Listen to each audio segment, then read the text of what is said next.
Hi, it's me again with Corel Draw Tips and Tricks. And somebody was asking me about making like the Star Wars, making it look like it's going up like they do in the first of all the Star Wars films. So let's make a duplicate of this. There's at least two ways to do this. One, go up to Object and get your perspective, add a perspective, and then just move it up to your content. That's pretty cool. The other way you can do it is to just use your envelope tool.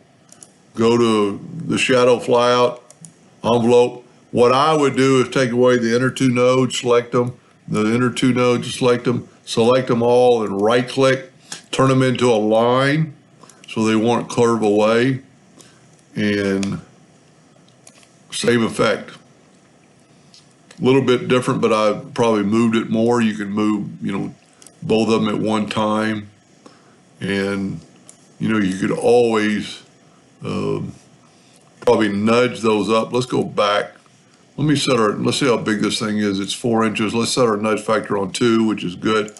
Not for sure this is going to work, but if we nudge it up, yep, 2, maybe go double on both those.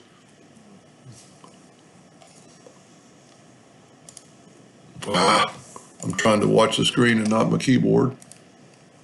And then move it into the right, move it into the left. So now you're more precise and everything's equal.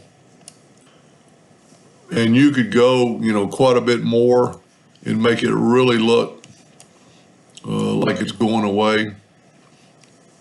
Anyway, hope that answered their question, and thank you for watching.